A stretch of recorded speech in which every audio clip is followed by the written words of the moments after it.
welcome back to Espace Tricot's video podcast. This is our second edition. I'm Lisa, and I'm talking to you from Montreal. And I'm Melissa, and I'm talking to you from the States, just outside of New York City in New Jersey. It's December 16th, and if this is your first time tuning in, this is a knitting podcast from the unique perspective of store owners. Thank you for returning if you tuned into our first podcast, and thank you to anyone who's joining us for the first time today. And we really want to say a special thanks to all of you who left comments for us. Melissa and I, we really like to address all our comments personally every time people send us comments through our blog, or through our website, or through our store email. But what we're realizing is it's becoming a little bit big with all the social media platforms.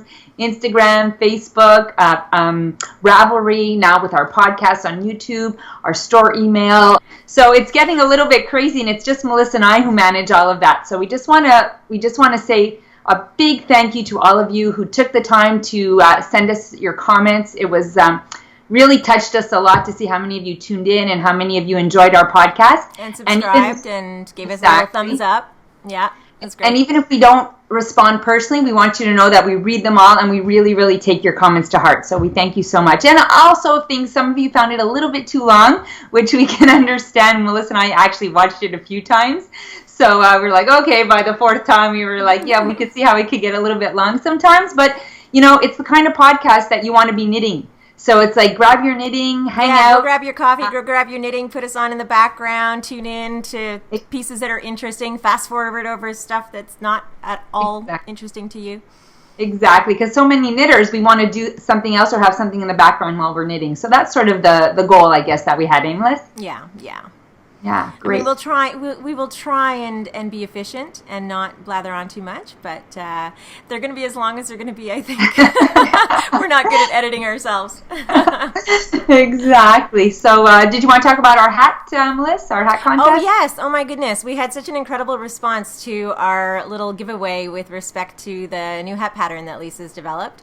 So I think I set up the thread on the discussion forum in our Ravelry group, and I think so far we've had 75 different entries for a name for your hat. And I think what we've decided at this point, actually, today is the last day to submit. It's December 16th, as we said, and we gave today as the deadline for accepting entries for suggestions. And I think what we've decided is we had originally said we would choose one winner by random number generator to gift a skein of far to. So actually what we've decided is we're going to just gift the skein of far along with the skein of silk cloud, so that you can actually knit the hat. And we're going to gift two. We're going to gift one to whoever we pick through the random number generator, and then we will also pick the person whose name we actually use. So we'll have two winners. Perfect. And so that we're going to, I guess, our next podcast, right, Melissa? Then we'll announce. We'll announce it, on the next podcast in case we haven't heard from just to let people know, obviously, what the name is and who won it. But I think we'll do the random number generator tonight or first thing tomorrow morning, and then we'll post the winner on Ravelry and maybe even on our blog or. Yeah. And actually, to add to that, I just finished the cowl. I'll talk about it in a little while. So we're going to have those two patterns available shortly, right? Oh, put on the cowl, Lise. Oh, sure. Okay. So also before that, we just wanted to mention that it's our first time that we're doing it remotely. So so there might be a few little glitches like that. I can't see the split screen, but Melissa, you can see the split screen. No, I can't see the split screen either. I just see you full picture. It's a bit disconcerting actually, because it's going to take a while to get used to. I'm just up in the little corner, so we're just using Skype, and but our recording software is supposed to split the screen and show us both equally. So fingers crossed. Exactly, and I see Melissa big screen, but I see myself little screen. So sometimes it's like, where do I look? Do I look at Melissa? Do I look at myself? Yeah, exactly. So it'll be super interesting. So this is the cowl. As soon as I finished the hat, after our last podcast, I started on the cowl right away. So it's basically the exact same pattern. It's a 1x1 rib done with the far and the silk cloud. And my goal was really that I wanted to do it snug, because I'm a person who is very cold in the winter, and I wanted it to be really snug. Generally, I never wear cowls. So we did some number crunching, Melissa and I, and we went back and forth about how many stitches to cast on. So then we decided on 220 stitches on a 5mm needle to keep it dense. And with the far and the silk cloud stranded together, it does give it a good structure. So it might stretch out a little bit, but if you don't block it, what's going to happen is you're going to have that nice snug fit around your neck. So it has a lot of structure at that density.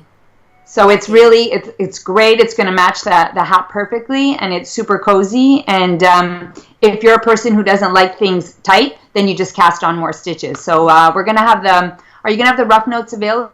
Or are we going to wait to publish that? Have we decided? Yeah, we'll include the rough notes in the show notes, and then of course we'll hopefully, because I need to get it and photograph it, and then we'll be able to publish the pattern officially. Exactly. So this one is quite snug, but if you just add a couple of inches, then it'll be a little bit looser for you. So as per my other pattern, I finished it last night, just before I went to bed, sewed in all the ends, and it's ready for its photo shoot with Melissa. Excellent. So you'll put that in the mail today? Yeah. Perfect. I'll put it to you today. Okay, good. So that's just to let you know that's what we do. So Melissa, before Melissa's like our pro photographer, and she just take all the samples over to her place and photograph them. But now with her being in New Jersey, what we need to do is we pack up all the samples, we ship them off to New Jersey. Melissa takes all the photos, packs them back, and then she has to ship them back. It's not the most efficient process, but it's cheaper than hiring a photographer. Exactly. So what would happen before is Melissa would post the picture on our blog, and then the sample would be in the store the next day, and people would come in and say, "Oh, I saw this. Where is it?" Now people are coming in and they're like, "It's in Jersey." Is it in New Jersey? Where is it? So it's a bit of a long process, but that way we can standardize our photos, and none of us seem to be able to take as great pictures as Melissa.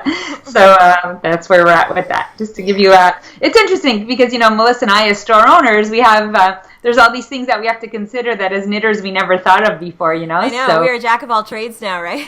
Exactly. So we're giving a little sneak peek into what it's like to own a yarn store. Yeah. All right. Perfect. So I have a finished object too, Lise. Yay!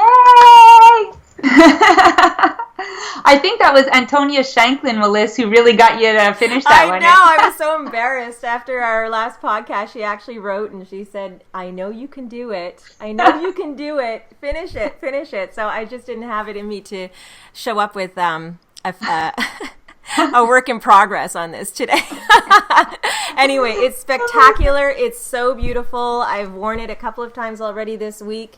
It's just so beautiful. I don't know where I'm. I keep looking in that little small window where I am. I can't tell if you guys can see it. Yeah, I can see it really well. Okay, so what I did, I knit, there were no modifications made to this pattern except that I believe the pattern calls for 16 rows of each color, and what I decided to do to maximize the length was just knit to the end of each skein. I think I did 18 rows, and that just gave me a little bit left at the end. So I managed to get 18 rows for every color, so it's probably a little bit longer than the original design. And also I just gave it a steam block. And some of the colors are discontinued, but there are substitute colors for them, right, Melissa? Yeah, well, so this pattern actually calls for 30 different colors, and I actually don't think Madeline Tosh is making a full 30 different colors in the unicorn tails anymore. So I think what you could do is just order every one that they have, and then just double up a couple. I think there's 24 or 26 colors now that are available. So you can also use. I think we have most of them. I think we have them in store. I think so. And you can use leftover other Madeline Tosh colors that you have. Exactly. Yeah, other fingering weight yarns you have, just substitute them in. Exactly. You could just do that. I mean, of course, it's spectacular with Madeline Tosh, Tosh Merino Light, but this is actually a great stash busting project too if you've got a lot of fingering weight yarns that coordinate. Yeah. Yeah, exactly. Great. So I think those are the two finished projects we had for today. Yeah, and how about some the two that we personally have finished. We have some other finished sort of store samples that some of our consultants have knit for us, but I think those are the ones that we mentioned last week, right? Well, there's the honey cowl. Well, no, I think we can. What about your works in progress? Oh yeah, okay, perfect. We'll go works in progress. So this blanket is something that you have seen before. I've Instagrammed it. A lot of people have been asking about it. So because we talked about it last week, right? In our we showed you the scarf that I knit, and you cast on. Yeah. It's basically exactly the same, but you cast on the extra number of stitches to create the blanket.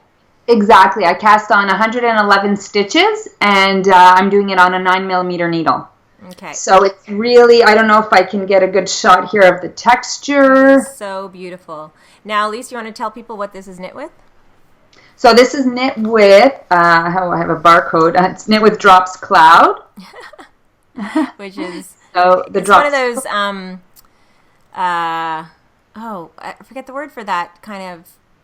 It's like a blown, yes, like a blown fiber yarn. So it's kind of like the fibers are blown into a tube. Can you get is that a good image, Melissa? That's great, yeah. So it's very light and airy, and the idea for this blanket was I had knit a Madeline Tosh chunky blanket, which is a very heavy merino blanket, and that's, sometimes you want that weight on you, and then sometimes you just want something warm and airy.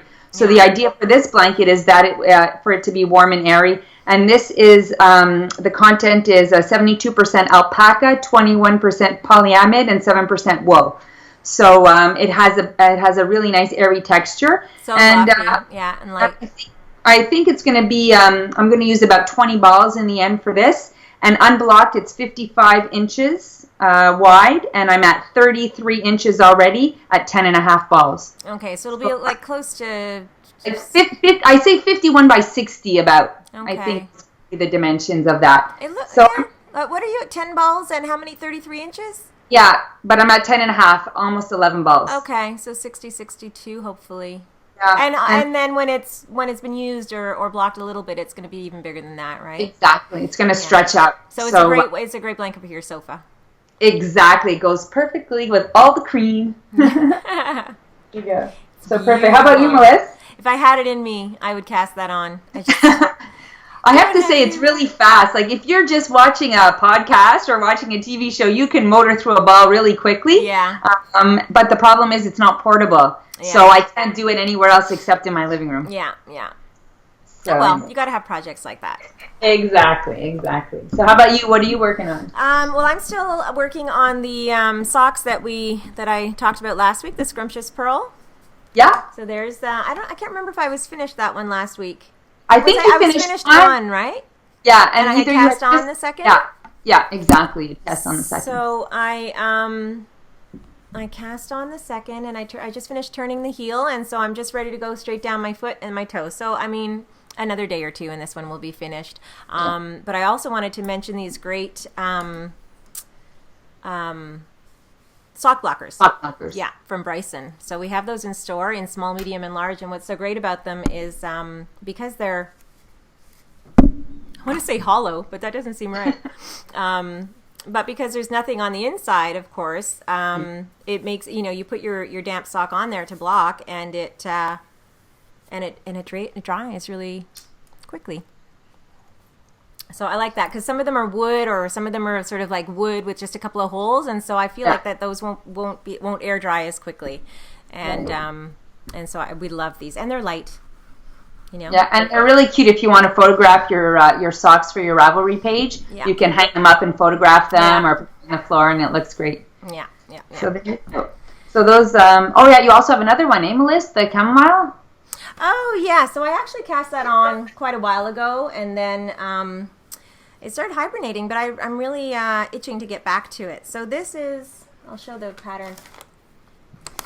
Okay, so this is the pattern. This is the picture that actually enticed me and sold me on it. I just think that is spectacular. Exactly. And because I'm going to look just like that if I knit it. It's the whole look you want, Melissa. The whole feel. Exactly. But so this is the actual pattern, and it's an Isager pattern. I actually had to order it directly from the company. I don't think it's available online, but I think what we'll do is probably order some copies for the store. It's not available electronically as far as I can tell. But I love it, and I've loved it for a long time. And so a couple of months ago, I actually picked my yarn. Of course, I've got a halo. It's interesting because after our last podcast, we had some customers come in the store, and they're like, I never thought of that whole stranding with kids. Really? Oh, God.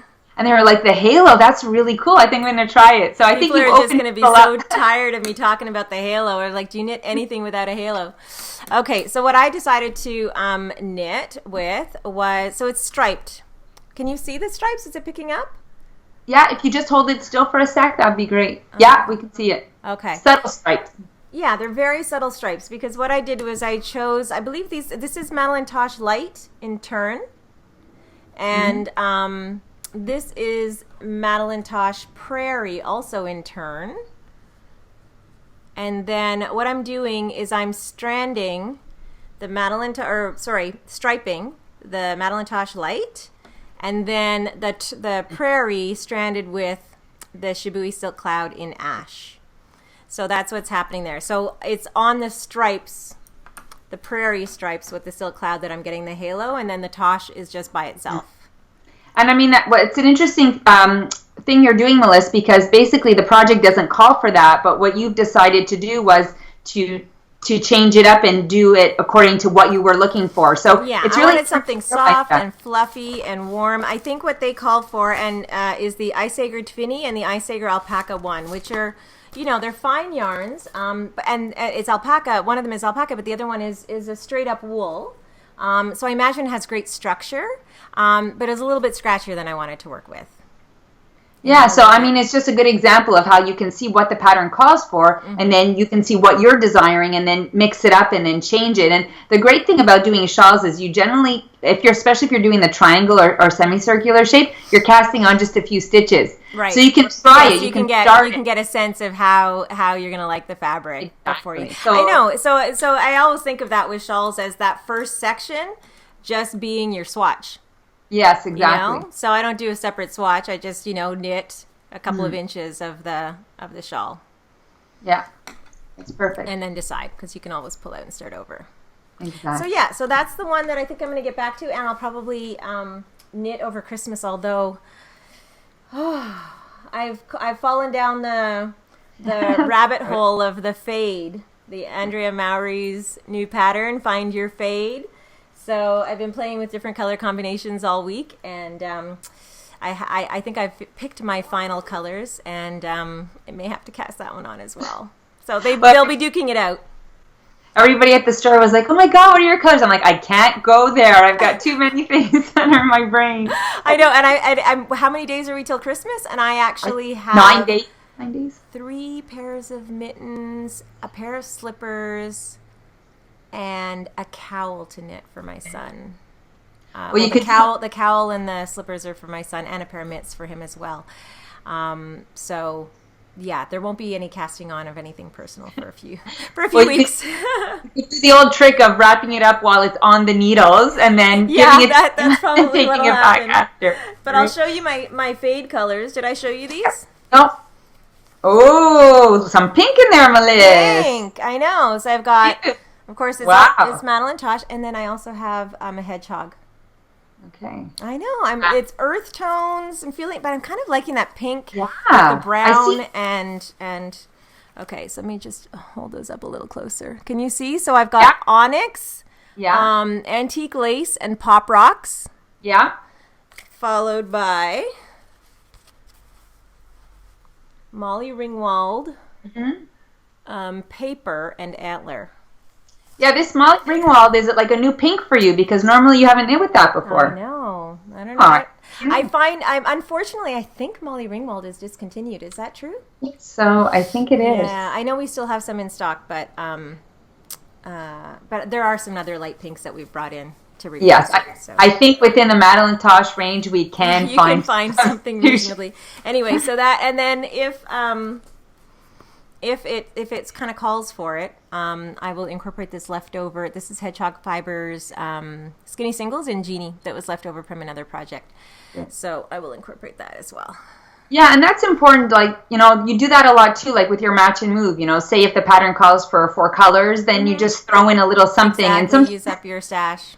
As knitters, sometimes we're scared to do that, right? We're like, oh, the pattern says this. It's like my grandmother, who's an amazing baker, and I don't like nuts, but she put nuts in everything because the recipe called for nuts. And I'm like, but now you can make it without nuts. So the same thing with your knitting, you know, you can spice it up. You want. I know, and I mean, and even with this kind of shawl, you know, yes, I'm going with, you know, all of one kind of yarn, but there's nothing to say that you have to stick within a particular range. I mean, I see people, you know, and we do it all the time. We just, okay, we'll take some hedgehog, we'll take some tosh, and even with the single ply versus plied yarn in a shawl striping, I find that it just adds to the texture of the piece. And so you know, don't be so rigid.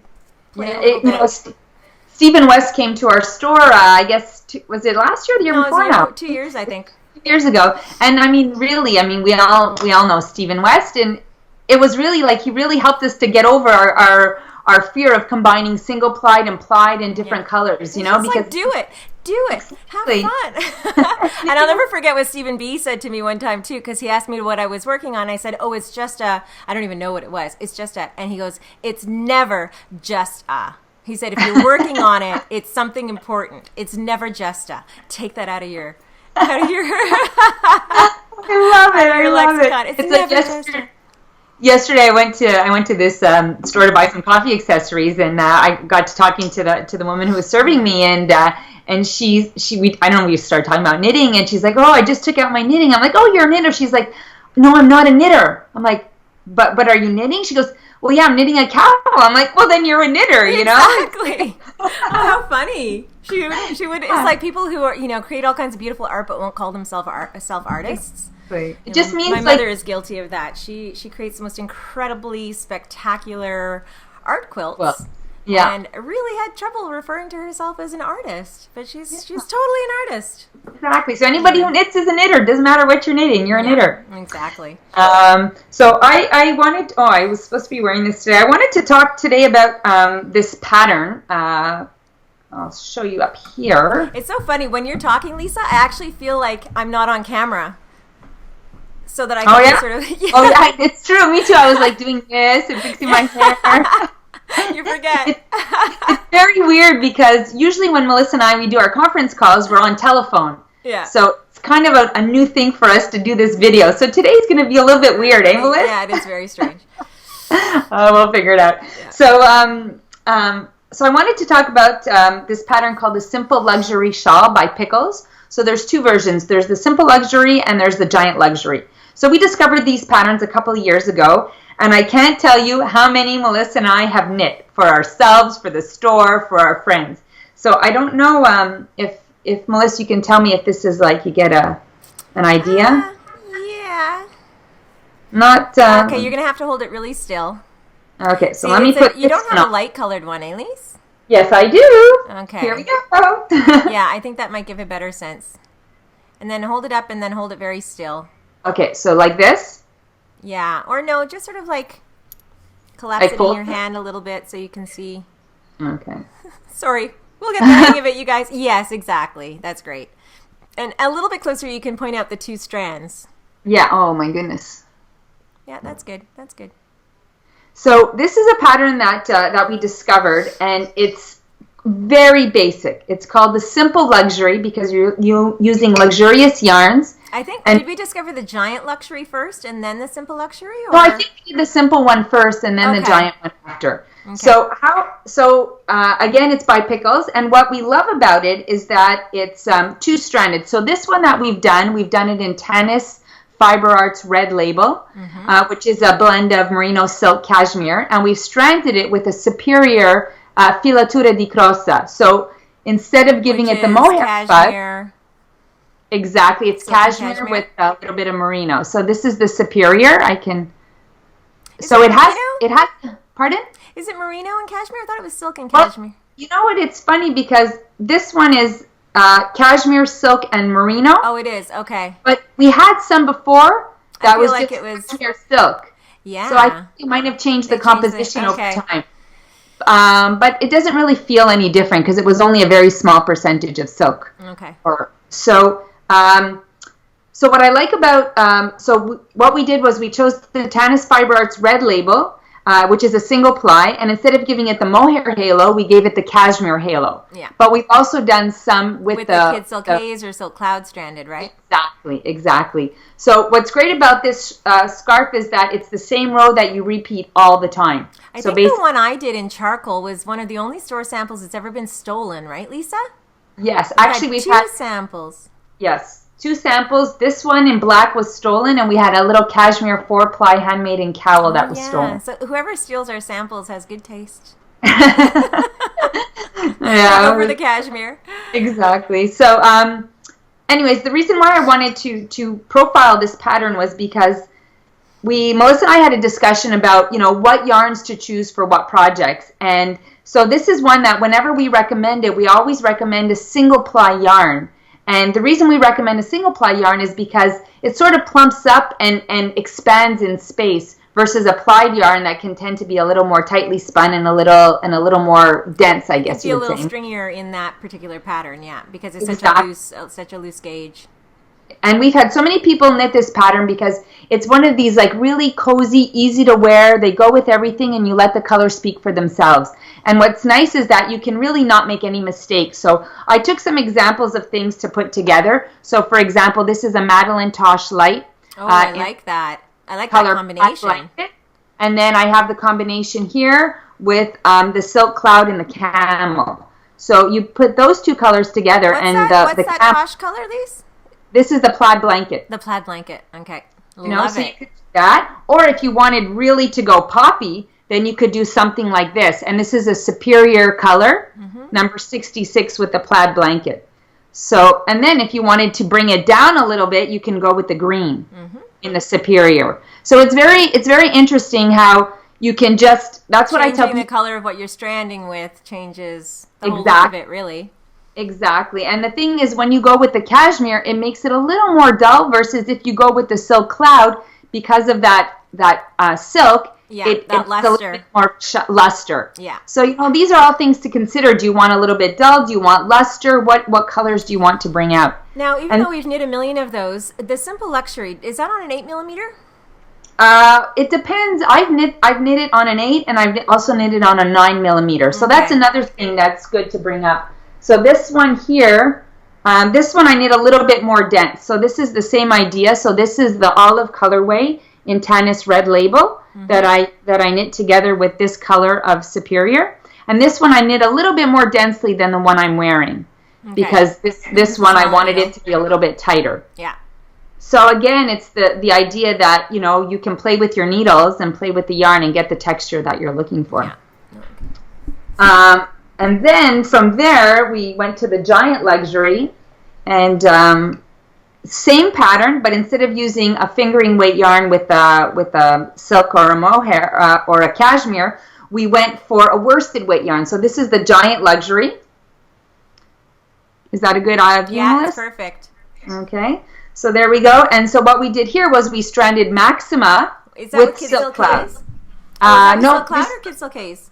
So this one I did with Silk Cloud, and I did it with Maxima. Okay. So I took some examples here, and this is another one too where we had a customer. I told her I was going to talk about her. Heather, she came in and she's knit so many of these as gifts and for herself, and she knit one and she said, I can't wear it. I just can't stand the colors. Oh. And I said, you put that on, and I will guarantee people will comment. So the next time she came in the store, she goes, Lisa, you are totally right. She said the first day I wore it, I got 3 compliments of how incredible it was. Oh my God. So, it's one of those things you can't go wrong. So here's like a crazy Maxima color. Okay. So this color is Beehive. And then if you wanted to tone it down or brighten up the blues, you could go with the Kid Silk. Sorry, I keep saying Kid Silk, but I mean Silk Cloud in the blue. Yeah. Or if you wanted it to not be as shiny, you could go with the cashmere in blue. Yeah, nice. Or if you wanted to pull out the browns, then you can pair it with a brown. Yeah. So that's really fun. And this pattern too, this one was done on a 15mm needle because we were looking for the chainmail kind of look. Whereas then I did the same one all in black, but I did this one on a 10mm. I mean, it's hard to see black on the camera. Yeah, that's not bad. But let's see if you can see them. Can you see the difference in the... Not really. Not really, eh? No. So this one is a lot more dense because I wanted it to be warm and cozy for the winter. Then I did another one on a 12 millimeter needle. So we have like 10. Oh my God, how many do you have now? 15? I have one more, but it's a bit embarrassing. Hey, where's my phone? I have a gray one. Oh, here, I have a gray one. So all this to say that these are really easy gifts. So if you only have 9 days till Christmas and you want to knit something, for the giant one, it's one ball of either the cashmere or the silk cloud with 2 ball skeins of Maxima. Or if you wanted to use the simple one, then it's 1 skein of a fingering weight. The Tanis Red Label is what we used. Hedgehog Fibers or Madeline Tosh Light would be good with a skein of the silk cloud or the... and it's really just 1 and 1, right? Yeah, exactly. Yeah, so those for the giant luxury, it's 1.5 of the Maxima, right? Did you say that? Exactly. Yeah. I didn't say it. It's 1.5. You're right. Yeah. Okay. So I just wanted to profile those as if you need a quick something for Christmas, or you just wanted yourself a really nice, cozy scarf for the winter and people love them. What's the one you're wearing now? So this is the one. This one I did in a brown superior. Okay. With the Tanis Red Label in the tartan colorway. Oh yeah, it's beautiful. I don't know if it's going to show, but I'm getting the purple. That's kind of that deep, shiny purple. Exactly. From it. Okay. Exactly. Very nice. I think that's a great idea. And I'm just looking at our time. We're already at 31 minutes, Lisa. Ooh, we're quick. Okay, so... Really? Or yeah, time is running. Time is running. Okay, so I actually wanted to talk about some mittens. So we posted our class schedule in case you didn't see that this week. It's gone out on our blog. It's gone out on our website, and it's gone out. We did a mail out as well, just to give people a heads up that it's up, and it's for the schedule starting sort of beginning to mid-January. And one of the courses that we're teaching this year are the antler mittens. And so I just thought I would talk about them because I knit these just a couple months ago, I guess. Yep. And it was a super, this is a pattern by Tin Can Knits. And I just highly recommend it as a very simple introduction to cables if you haven't knit cables before. If you've knit mittens, it's a great way to add that skill. Even if you haven't. I mean, Tin Can patterns tend to be extremely well written and very clearly written, and they have all kinds of sort of tips and tutorials, and so I just highly recommend them. Or come on in and take the class if you happen to live in Montreal. I knit these ones for myself out of Tosh Chunky in the silver colorway, Madeline Tosh Chunky. Mona actually knit me these ones last year. My color, right? And Mona actually knit, so I actually Instagrammed these. She knit me also a pair of mitten liners. So this is a pattern that she's posted to Ravelry for free. And what I love about these, so this is sort of like a tight Tosh Light gauge, or it's Madeline Tosh Light, any fingering weight yarn at a tighter gauge. I can't remember what the gauge is of these. But what's great about these is you just pop them out and put them into any other mitten pattern that you have, and you've got sort of a double layer, super warm set of mittens. So I'm constantly just popping these in and out of different mittens that I have. I have black felted mittens. I have the green ones she Mona knit for me. I have these ones. So I just wanted to give people a heads up that because the single layer is great for sort of late fall into winter, but now it's getting cold. So the mitten liners are a good alternative for if you don't want to go Gore-Tex yet. And I'm just going to show mine because Mona knit some for me too. She's very equal that way. Yeah. So I'm looking at myself down here, but I'm looking up here. So these are done with Art Fill, the Art Fill sock yarn, the Art Fill bell, and so Melissa. So yours would be a little bit thicker than mine, I think. Exactly, and it's interesting because I was into a bit of a coral thing. So Mona knit them in this colorway for me, and I have some felted mitts here. So exactly like Melissa said, it's today was minus 20 Celsius here in Montreal. So for me, definitely I would go with my felted mitts with a little peekaboo liner. Lisa? Is it minus 20 really? Oh my God! Yikes! So that's our beautiful mitts that we're ready. So that pattern it's simply called Mitten Liners on Ravelry, and it's by Mona Schmidt. So I think that's a good one for people to look up.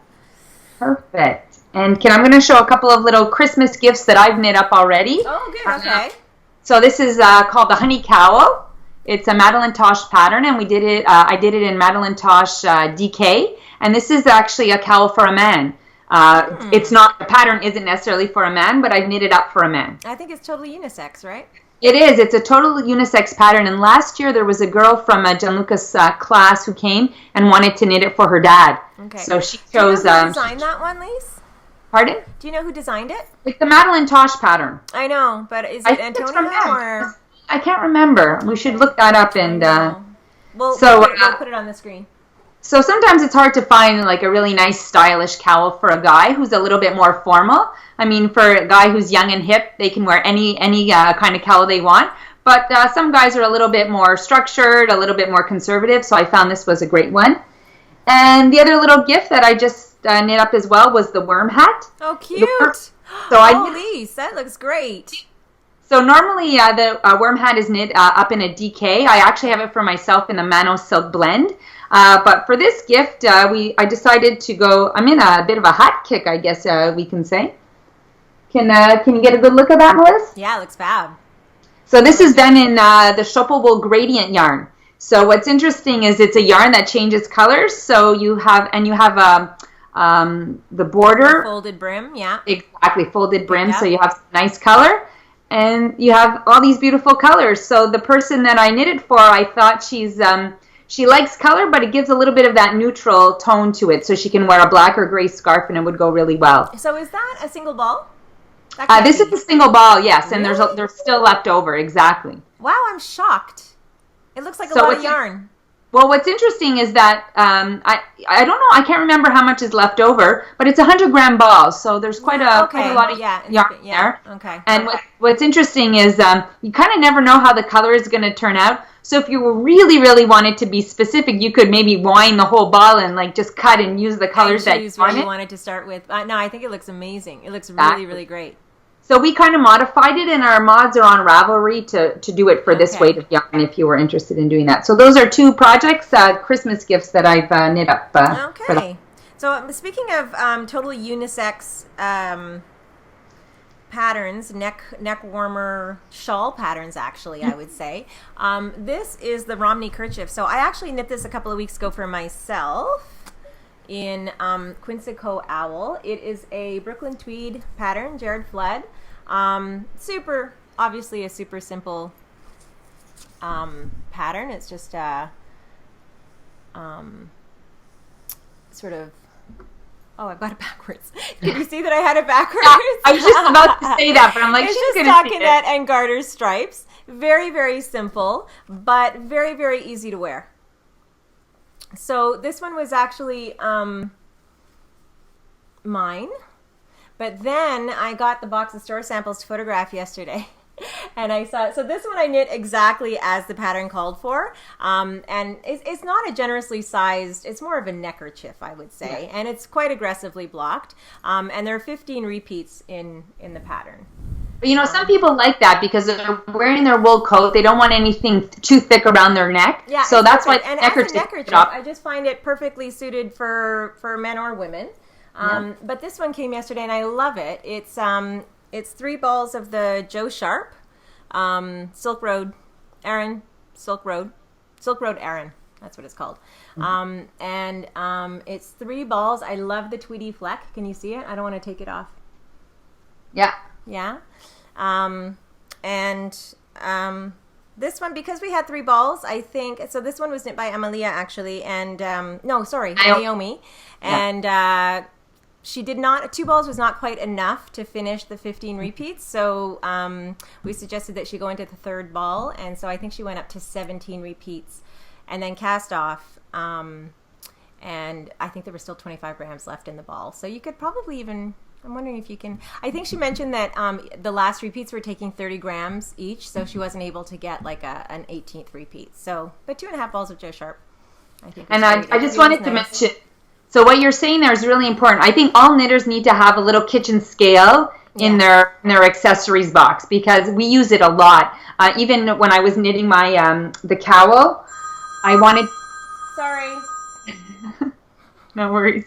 So, when I was knitting this cowl, I wanted to make sure that I had enough for the bind off. So what I did was I weighed how many grams it took me to do a row, just to make sure I could maximize my yarn, and then I would have enough for the bind off. Because too many times I push it and I say, oh, I think I could do another row. I think I can do another section. Yeah. And then it doesn't work, and I have to undo it. So a little. I'm sorry. That's Johannes. He's in California. Should I pause it or stop it, and then we'll start up again? Okay. Perfect. Okay, we're going to stop.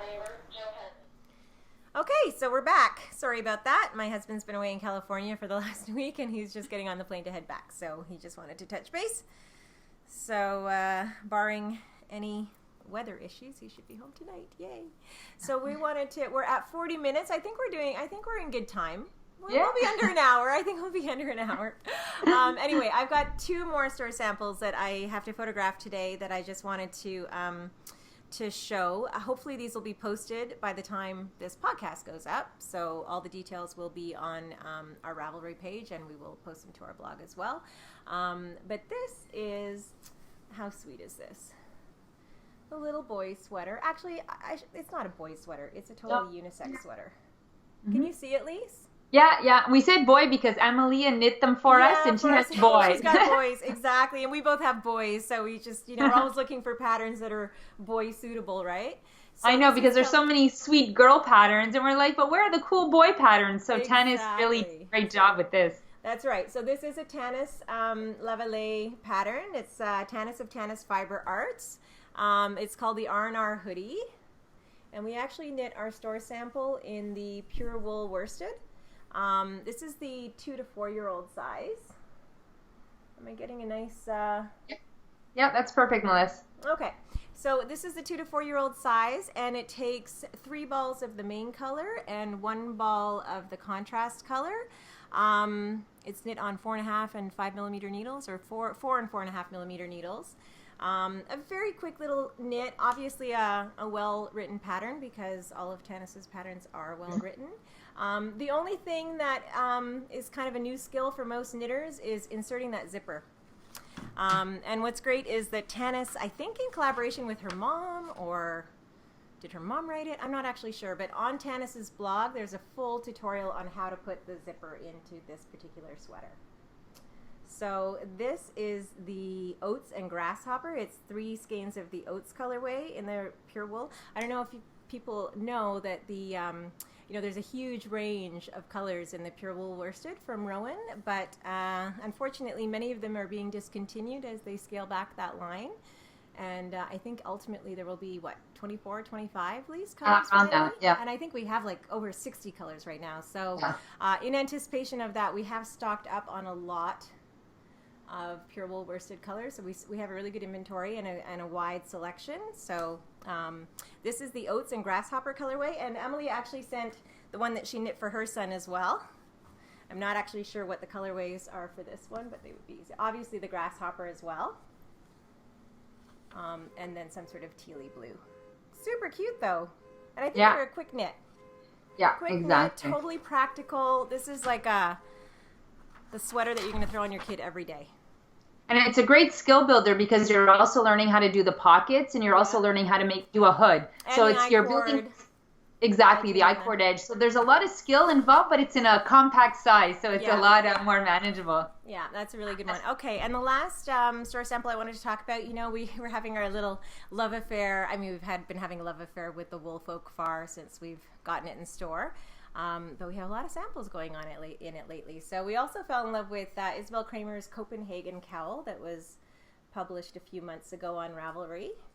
And that pattern actually calls for a DK weight yarn.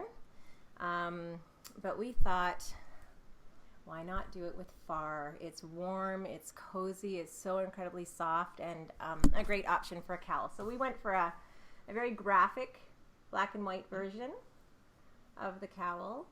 I think I just weighed it, and it's almost 170 grams. So I know it's at least it's 2. You'll have to buy 2 balls of each color in order to knit it.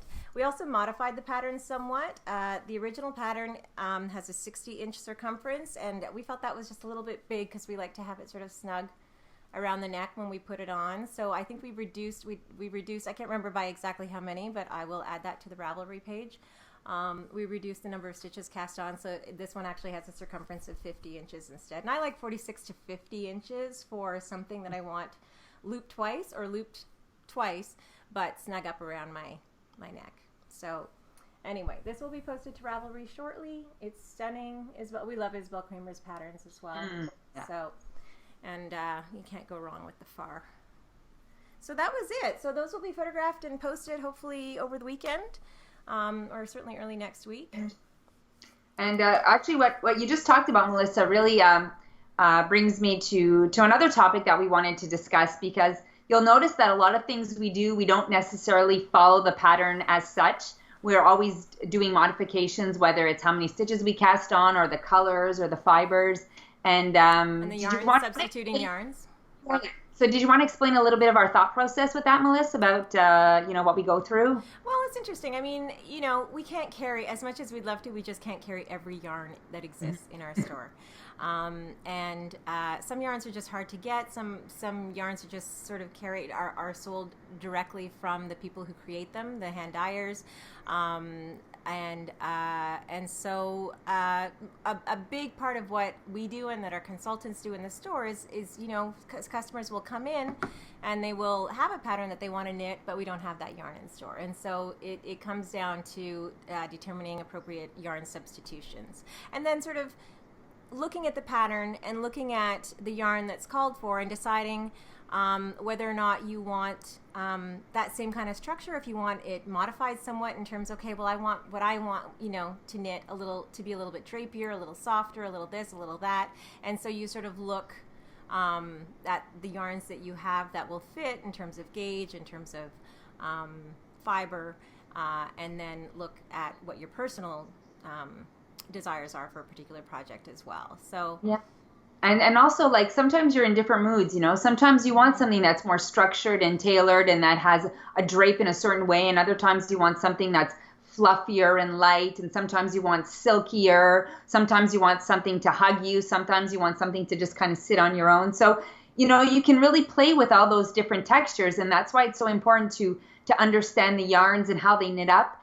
And we have so many store samples and little swatches, so that you can really get a feel of like, oh, this is what this yarn feels like. Is that what I'm looking for? Yeah. And we'll often knit, the same pattern a couple of times in different yarns, so people get a sense of how it's going to look just because we've changed the yarn, And sometimes, knitting it at a tighter gauge or a looser gauge is also going to affect how it looks. So it's really important that the more you knit, the more you start to understand the fibers and the texture and the fabric that it gives, but also you as a person, what you want. And one example, we just knit the Om shawl that we had put up some pictures already about. So this is the Om shawl, and we did it in the Blue Sky Fibers wool stock. And originally we had started knitting it up. Mona had knit this pattern for us, and she started knitting it in the Drops Big Merino, because we got the yarn, it's a super wash, it's nice and squishy and cozy. So we said, oh, let's knit this up in that. So she knit about this much, and she brought it into us, and we're like, nope. It's just not working. The colors, that the palette wasn't working. Also the feel of it, right? It's the feel of it. Perfect for some projects, but not in this big cozy wrap. So, we figured, okay, mitts and like a cozy scarf and a hat, it would be perfect, or like a nice squishy sweater.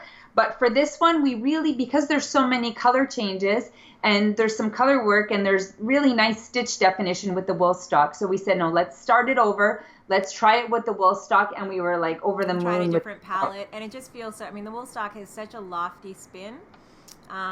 That it has great stitch definition, but it's light, right? There's a nice structure to it because it's quite a big garment. So if you wear it as a poncho, you don't want something that's like too body hugging. You want something that's going to fall and hold it a little bit. Yeah. Yeah. But so it has good structure as well. It's soft, but it has good structure. Exactly. So that's So that sort of was our thought. It matches your living room perfectly, Lisa. It does. It does. Lisa's influencing me with the chartreuse. I have another pillow back there with my chartreuse. It was so funny because when I posted to Instagram the fade, you better go back in the middle in case you get cut off and the split screen. Okay. So I posted the colors for my fade yesterday, and they have a lot of pink in them. So somebody guessed after our last podcast that it must be yours because we talked about your pop of color being the pink. It's like, actually, no, it's mine. It's funny, like being together for so long and spending so much time, we start to rub off on each other and influence each other. We actually even have the same couch. If you can believe that. We when I was traveling through Vietnam, there was this expression whenever I was in a little shop and I'd ask somebody a question like, oh, is this the same as this? Same but different, meaning it's the same but the same different color. The variation. Exactly. So Melissa and I are very much like that. We're same but different, right? So that brings me to so now we've talked about the projects that we finished, the projects that we have in progress, but because I've finished a couple, and yes, I still have other projects that are kind of laying on the side, I'm really eager to start something over the holidays. So when I start and try to choose a new project, I'm like my worst customer. I can't decide the yarn I want, the texture I want, the pattern I want. And so I've sort of been analyzing that. And then some of you saw when I was going to New York, I needed to decide which project to take. And so I was like doing this self-analysis of why is it so difficult for me to choose? And so what I realized is that when you invest in a project, you're going to invest your time and you're going to invest your money. So you really want something that is going to be something that you're going to enjoy making, but at the same time, something you're going to enjoy wearing. So it's like I put a lot of pressure on myself. So what I've realized is that you go through different phases. So I'm sort of like, okay, what phase am I in right now, and what am I looking for? So the first thing I ask myself is like the shape. What kind of shape do I want to wear? And right now I'm talking about shawls. I do have a sweater project that's on my mind, but I'll talk about that in a separate podcast. So what kind of shape do I want for a shawl? So we have, the semicircular, we have the triangle, rectangle, off-center point triangle. And so what I realized about myself is like I really like to control the tension I put around my neck. So I'm not so big fan of cowls, as I mentioned before, because I find them never cozy enough. Then I love the look of a big rectangle, but then what happens is it gets really bulky around my neck, and then I look like a snowman. So if I'm walking outside, I like the big rectangle, but if I'm inside, I want an indoor shawl, and I want something a little bit different. Then I have the triangle, which I really like as well, but then sometimes I'm like, oh, the triangle's a little bit too deep. I don't want something that deep. I want something a little bit lighter. So what I tend to like is shapes that are a little bit different. Like Heidi Kermeyer has the... is it Heidi Kermeyer who does the windward, Melissa, that we made in the jet stream? Exactly. So I like her shapes because they're a little bit different. So you can play with that. Martina Bem also does some shapes that are a little bit different. Stephen West also has all kinds of different shapes. Yeah, of course. So those are kind of shapes that I'm like, oh, you can play with how you wear those, drape them over your shoulder. So when I'm looking at patterns, there's a couple that I really love. So for this one, I've been looking at for a long time, and it's called Simple Lines. And Melissa, I know I'm talking a lot, so just jump in if you have anything to add. I was just looking at the, it's Simone Alexandra, and I think she's Temple of Knit, if I'm not mistaken. And those are those, the slippers, the simple house slippers that I knit. I think she's the designer of those as well. I love her stuff. Yeah. And Melissa brought this to my attention a long time ago because forever, since I've known Melissa, I want to knit myself a big cashmere rectangle. So stashed away, I have cream cashmere, gray cashmere, black cashmere, and charcoal cashmere in lace, DK, and fingering weight. It's a little bit ridiculous. She's cast the black one on when she's 80 and can't see anymore. Exactly. So this one I want to knit, but because it's a rectangle, I need to knit it in a thin yarn, like a lace weight, because it's going to be very voluminous, but I still want it to be light. That's why this one has not been cast on yet. But it's kind of, I'm thinking about it. Yes. So actually the Simple Line sort of inspired me to design the Kigali Nights. And the reason I made this is interesting. I was going to Rwanda, I guess 2 summers ago. And so I wanted a lightweight shawl because it gets cool in the evening. So I wanted a shawl to be able to wear either around my shoulders to protect myself from the sun in the daytime, or the wind in the evening, or then just wrap around my neck. And so what I did was I designed it with these points. Can you see the schematic, Melissa? Yeah, perfect. Okay, so what I did was I wanted a rectangle, but by doing short row shaping at the front, at the beginning, at the end, what it gave is these tapered points. So I found that a lot easier to wear a rectangle with tapered points because I like to tie my shawls, and that way I can also maximize the yardage. So that was the thinking behind the Kigali neck. So it was a way for me to take a rectangle shape that I love, but not have so much bulk when I tied it. So I'm like, oh, so maybe I could do because this is done in the Merletto by Julie Asselin, which is a lace weight. So I was thinking, maybe I could do a winter version of this one. And then the other one that caught my eye was the Alinda wrap by Amba O'Brien. So she has quite a few shawl patterns that she's come out with in the past little while. And one is more pretty than the other. And sometimes I like a little bit of lace. And so this is a very basic lace. Is that one with eyelets? Is that yes, eyelets? exactly. Okay. So, so it's really nice. And it's a rectangle, but there's an interesting shape if you look at the schematic, the way it and because of the lace weight, it drapes a little bit more easily around the neck. And so for that one, I didn't want any kind of a silky feel. I really wanted a woolly feel. Melissa, we talked about that. They were in this kind of woolly phase, right? Yeah. And so this one here is the Debbie Bliss Fine Donegal, which we profiled last week. And so I thought, oh, that would be interesting to have a lace shawl, but that has a bit of that wool feel and a bit more weight, rather than if I would knit it in the summer, then maybe I would go something more towards like a handmade in lino, which is like a linen silk. Yeah. And just to give you the composition of this one, it's a wool and cashmere. Only 5% cashmere, so but it gives you know that 5% makes all the difference in that one. I find. It really gives it that softness to the wool. Yeah, exactly. So that's one that I'm contemplating. And then the other two is this one I've been really looking at for a long time. You too, Melissa, eh? The Harvest Time scarf. Yeah, I had actually bought the yarn to. I shouldn't have said that. I bought the yarn. You know, Lisa and I still shop in other stores. Because we don't carry everything, so we do go shopping in other stores. And I bought the yarn in a charcoal and Zula to knit that one for my husband, I think, and then I didn't. But what was really funny is we do carry Enzula. We carry the Cloud and the Squishy, but because for better or worsted I bought for that one. Yeah, exactly, and because our Canadian dollar is so. Is so weak at the moment. It's hard for us. We would love to bring in other Enzula, but right now we're just, putting it on hold. So the funny thing is, Melissa told me this a long time ago that she bought the yarn. Actually, was at TNNA. Did you buy the yarn at TNNA? No, I bought it at Pearl Soho. At Pearl Soho. So it's so funny. So then this time when I'm in New York, I'm like, oh, Melissa, totally forgot that she told me about this pattern. And so I said, okay, Melissa, what do you think? And I pull off the shelf at Pearl Soho. The same yarn in the same color. The same color. I'm like, Lisa. Don't you remember? That's what I bought. So, and it's hilarious because I cast this on twice with far, and it just wasn't right.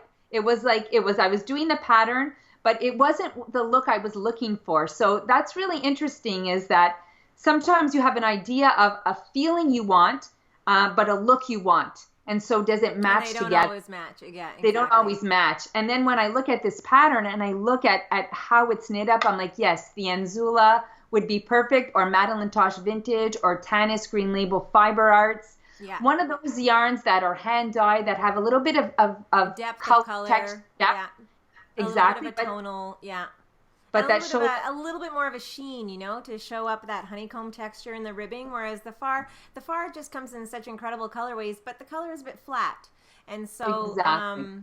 It's a different look. It's a very elegant look, the Woolfolk Far, but it's a different look than you might want for a project like that. Yeah. And so that's why, it's so interesting to get to know the yarns and get to know the patterns and what are you looking for. So, I mean, the Far I've used in so many other projects that I said, oh yeah, this is a different, and this is a kind of scarf that I want to just like throw around my neck as I'm heading outside. And with the Far, I just feel right now it's so luxurious. Yeah. I want a bit more special. And then the last one that I've been contemplating is I've already done the Itaka in a summer weight. I did it in the Jade Sapphire Silk. And I loved it because I love the silk. It has this nice linen structure, but there's cashmere. So it sounded like you were saying silk there, but it's sylph, SYLPH. Right? Yes, thanks, Melissa. Yeah. And it's funny because you think linen and cashmere, they're very opposite. But when you put it together in that sylph yarn, I can't get enough of it. It's just, there's a softness, but that structure to it. So I knit this one for summer as a store sample. But now I'm thinking, I really like the shape of this one. And maybe I want to do it in a fingering weight yarn. And this is a very portable project. I'm sorry to cut you off. Yeah, I'm just worried that your face is going to get cut off. You have to stay right center. Okay. Am I good now? Yeah, you're good. If you go off to the side, then you're going to get cut off in the split screen. Okay, perfect. Sorry. So no worries at all. So I'm contemplating doing the Attaka, but it's done in a garter stitch, and I think I want to change it up. So follow the pattern, but instead of doing garter, then I might do stockinette. Mm-hmm. But because if I just do stockinette, the edges might roll. I might do an I-cord edging as I go along with it. As you go, So I'm going to play with that idea. So I just wanted to share kind of this thought process with you because Melissa and I go through this a lot. Mm-hmm. Go through like, what do we want to knit? What are we in the mood for? What is the feeling? What is the, do we want a challenge? Do we want something relaxing? Exactly. Do we need, and you always need a variety of projects. We are not, obviously we have lots of different projects on our needles all the time. So, and you pick up what you're in the mood for. Exactly. And it's interesting because as store owners also, right, we have to balance that. What is it that we want to knit and what is it that we're looking for? But at the same time, what are our customers looking for and what can we bring new to them as well? And so that's why.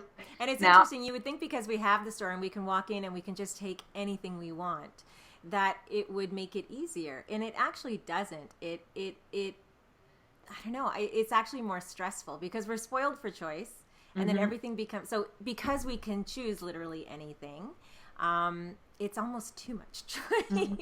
It's like, it's more like the pressure to pick the right one, Exactly. So I think we still make our choices and our considerations as thoughtfully as if we were, having to go and pay full dollar, for the yarn that we choose. Yeah. Exactly. It's not just a free-for-all and say, but sometimes what happens is we bring a whole bunch of yarn home and then we put it on our dining room table and we look at it and we contemplate and then we're like, okay, we'll keep these 3 and we'll bring the rest back to the store. A lot of it doesn't make it back to the store, but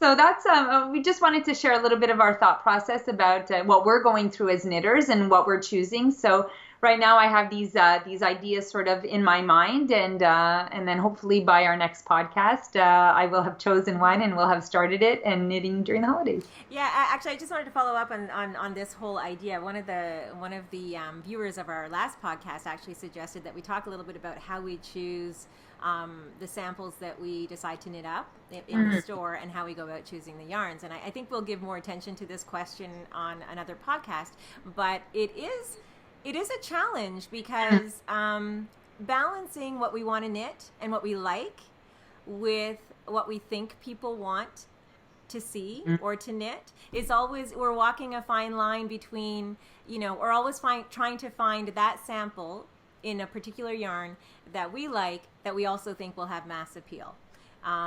Because, we get stuck in our own personal ruts. Right? We have our very specific preferences, and it's important for us to break out of that and make sure that we're sort of meeting the needs and preferences of our customers and reflecting back to them what they're also looking for and not just what we like all the time, And, it's great now that we have quite a few consultants working with us and teachers working with us their color preferences and their patterns and this, have you seen this? And they keep us up to date as well, Exactly. And it's really nice to bounce those ideas because now we know we have certain people who are like, oh yeah, they love these colors. So, if they like those colors, other people like those colors, Stands to reason, right? And now that Françoise is our store manager and she works closely with us, and she helps us decide on patterns too. So she brings us suggestions, and then we ask her, so what do you think about this? Do you think this, what's your feeling about what people are liking, what's popular, what's out there? And a lot of people too who are working with us are on social media, so they're following people on Instagram and getting ideas. So it's at first it was just you and I. Yeah, sorry to cut you off, Lise. We also have to go to our consultants a lot for consultations on colors because people have such personal palettes, you know? And so, I mean, I know that we go to Mona when we're looking for a particular kind of suggestion, you know, for perhaps some more pastels, some more colors, some more sort of things that just never even enter into our, you know, never even factor into our consideration. And so even when we're picking yarn lines, right, or picking the color palette, if we decide to bring in a new yarn line and we're picking our colors for that, you know, Lisa and I will go through and we'll pick all the colors that we think, and then we will make sure that we speak to Mona or speak to Francoise and say, okay, you know, what have we not put here that you feel is really important that we've missed, or we've missed a segment of the population, you know, of our customer base. So I think that's really important because we would just have a store that was like neutrals and some pink and green, probably. Exactly. And what's nice is that as more people kind of join us and are on board, we get to see their styles and their tastes. So like it's coming to me, you know, Amalia has a very particular style of colors she likes and patterns she likes, things that I never would have ever even thought of in a million years. And then you see her wearing them, and you know, her eyes light up just because of what she's wearing. You're like, wow, color. Exactly. You know? So that's you know how we go about it, and it's interesting because sometimes we've picked things to knit up as store samples, and they don't go anywhere. And so we really take the time to think about it. Was it the color? Was it the yarn? Was it the not the right season?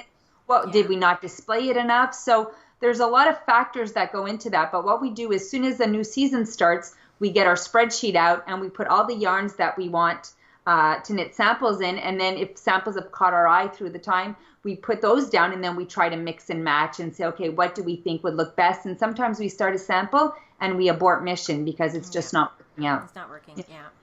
Or sometimes we say, oh, we have so many samples in like chartreuse and gray and black. Do we want to do another one? But we're like, oh, but it would just be the perfect color, you know? Yeah, and we go with it, yeah. But lots of factors to consider, so exactly. It's fun. So, Lise, we are at 1 hour and 7 minutes. So we should probably wrap it up. It's been lovely chatting. It has, and we just again wanted to say, you know, we're sort of it's the first time that we're apart, and Melissa and I, we were just chatting a little bit offline, saying that it's going to be a challenge for us. Yeah, exactly, because trying to do this from 2 different cities. Exactly, and we feed off the physical energy of each other, and it's not quite the same on screen, but hopefully we'll be able to work hang of it. Yeah. Exactly. Yeah. So thank you all for this one may seem a bit awkward, but I think we'll put it up anyway. Right? And we'll find our groove. We'll put it up anyway. We'll find our groove. Exactly. So thanks for tuning in, everybody. And I guess this is our last podcast for this year. And we'll be back in January. Perfect. Okay. Take good care. Thanks so much. Thank Bye. you. Bye, Miss. See ya. Bye, Lise.